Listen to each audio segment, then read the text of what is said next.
September 2015, 193 countries around the world committed to global goals.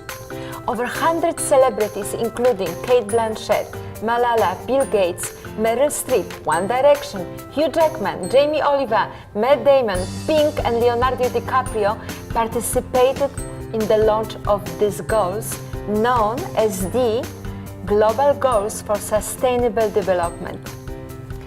I will be speaking today to the CEO of the Global Goals Australia, Katerina Sullivan, who will join me to tell us how every person around the world can play a part in achieving global goals. Hello, darling. Welcome to the show. Hello, darling. Thank you for having me. Katerina, tell us, what are global goals? Well, the global goals are these 17 incredible goals which all 193 United Nations member states committed to, and they have the ultimate aim of ending poverty, fighting inequality, and fixing climate change by 2030. Wow. So who works towards global goals? The amazing thing about the global goals is that everyone can be a part of them. So from prime ministers to primary school children, from senior managers to senior citizens, everyone has their own role to play in achieving the global goals. And when did the journey of global goals begin? The global goals were agreed upon by all 193 United Nations member states in September last year, but they didn't come into effect until the 1st of January this year. And can you give us an example of organizations working and achieving or working towards global goals? Sure. So this is a personal experience for me actually. When I was in New York last year, I was working with the Global Poverty Project, and we launched what we call a call to action for all of the Global Poverty Project and Global Citizen user base. Mm-hmm. So all of the people that follow them on social media, and we asked them to send a tweet to the Norwegian Prime Minister, Erna Solberg, and ask her to come to this concert that we were organizing. And over 70,000 tweets were sent. There were hundreds of thousands of emails, thousands of calls made, calling on the Prime Minister to come to the event. And she did, and she made this commitment. I think it was something like she increased funding to education, to the Global Partnership for Education, from 50 million to 136 million on stage in front of 60,000 people. So it was amazing. How did it make you feel? How did it make you feel? It was really empowering to know that I'd been involved in something like that, and that such a small thing, someone sending a tweet, once you get heaps of people doing it, it does really make an impact. And I believe the Twitter account got frozen? It did. Her office actually called our office and said, you need to get everyone to stop tweeting because the Prime Minister wants to come and she needs to send a tweet back, but she's had so many tweets that the account's been blocked. I think you're the best ambassador for tweeting accounts, huh? Now, how did you become involved in this kind of work?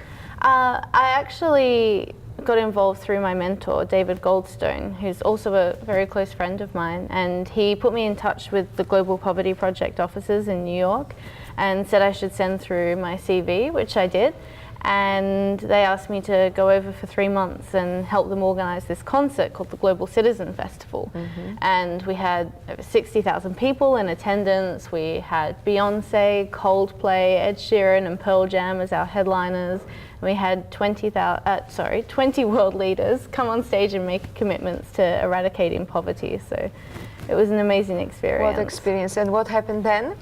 Well, I couldn't refuse the offer, so I did something that I don't normally do. I quit my job. I was working in federal government at the time, and packed all my things and moved to New York City for 3 months and ended up going on this amazing adventure. So.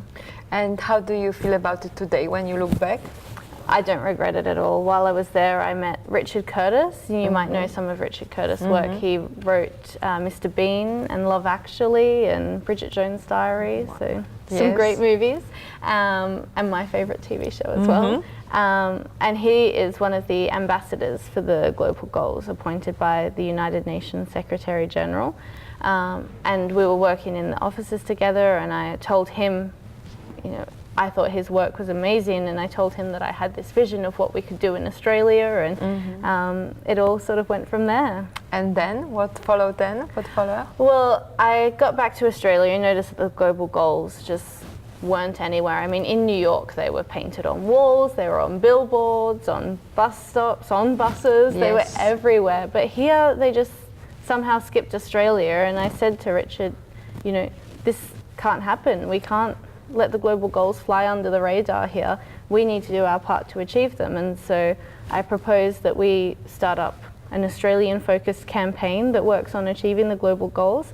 And he was really supportive, and his team's been amazing. They've been with me every step of the way, encouraging me and giving me advice. So while you were worried, you spoke to Richard, he said yes straight away. Yeah, yeah. That's pretty incredible. Katerina, tell me, when did the Australian campaign launch? It officially launched on March 19th. So the co-founder of the campaign, Daniel Rehani, is in Sydney, and he's been with me and supported me as well throughout the whole journey. And can you tell us, how did you meet Daniel?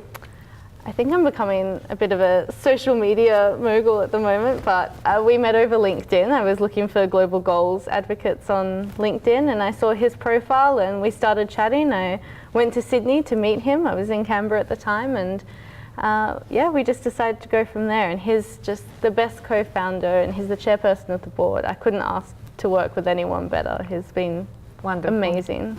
Wonderful. Katerina, now tell our viewers how everyone can get involved in the global goals. The first thing to do is head to www.globalgoalsaustralia.org, which is our website. Second thing to do is to sign up. And then the last thing to do is have some fun. So we have so many different ways people can get involved, signing petitions. We've just launched a tree planting campaign recently. And we have so many social media images to share. The most important thing is to share things on social media, because it's the best way to get the word out there and to encourage people to do the same. And our partners also have some great actions as well. Katerina, can you tell us more about the 130,000 hour campaign? Sure. So ISEC is an international youth organization, and they contacted us and asked us to host this 130,000 hour campaign on their website. And the whole sort of reason behind the 130,000 hours is that from the 1st of January 2016 to the 31st of December 2030, the time that we have to achieve the global goals, we've only actually got 130,000 hours to do all these things. Scary. It is. So we decided, or ISEC asked us that if we could launch this campaign on our website so people can come on and go sort of online shopping in a way and look for volunteering opportunities where they can work towards an Australian total of 130,000 hours of volunteering, so we can really kickstart the global goals in Australia. Fantastic, fantastic. Now, Katerina, you discovered your passion. Obviously, it's very visible. It is your passion in a very young age. And may I ask you, how old are you? I am 20. So you are the 20-year-old CEO of Global Goals Australia. Does it make you the youngest CEO in Australia?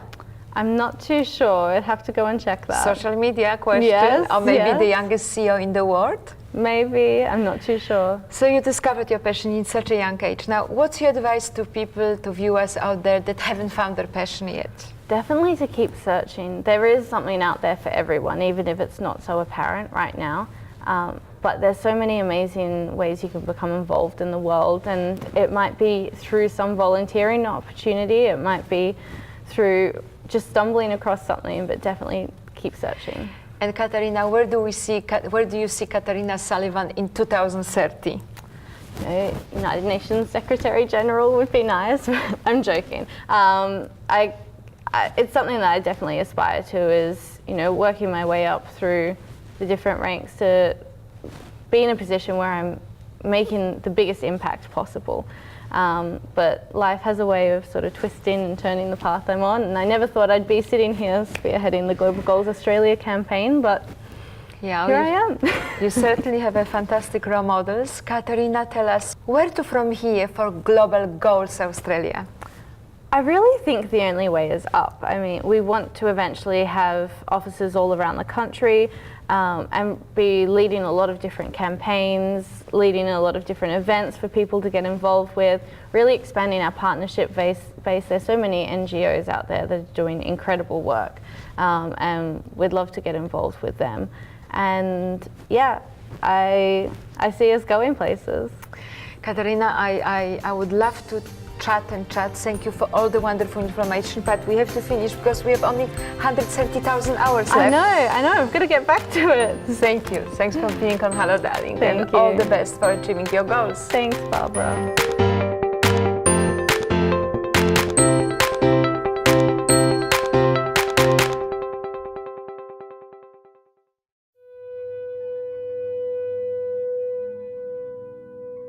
We can be. We must be the first generation to end extreme poverty. The generation most determined to fight injustice and inequalities. The generation that saves the planet from climate change. And this is how it will get done. The global goals. A 15-year plan For everyone, everywhere.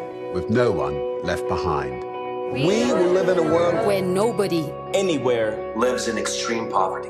Where no one goes hungry. Where no one wakes in the morning asking if there will be food today. We will live in a world where no child has to die. Diseases we know how to cure. And where proper health care is a lifelong right for us all. We will live in a world where everyone goes to school. and education gives us the knowledge And skills for a fulfilling life. We will live in a world where all girls and all women have equal opportunities To thrive and be powerful and safe. we cannot succeed if half the world is held back. we will live in a world where all people can get clean water and proper toilets at home, At school And at work. We will live in a world where there's sustainable energy for everyone. Heat, light, and power for the whole planet. Without destroying the planet. We will live in a world where economies prosper. And new wealth. Leads to decent jobs. for everyone. And we will live in a world where our industry, our infrastructure and our Best innovations. Are not just used to make money, but to make all our lives better. We will live in a world Where prejudices and extremes of inequality Are defeated. inside our countries, And between different countries. where people live in cities and communities That are safe, progressive, and support everyone who lives there. where we replace What we consume. Planet where we put back What we take out of the earth. We live in a world that is decisively rolling back the threat of climate change. where we restore and protect the life in our oceans and seas. Where we restore and protect Life on land. the forests. animals, the earth itself. With peace between and inside countries. Where all governments are open. And answer to us for what they do at home and abroad. and the justice rules. With everyone equal before the law. Where all countries and we their people. Work together. Partnerships of all kinds. To make these goals a reality. These are the United Nations global goals For sustainable development. Let's get to work. Let's make it happen.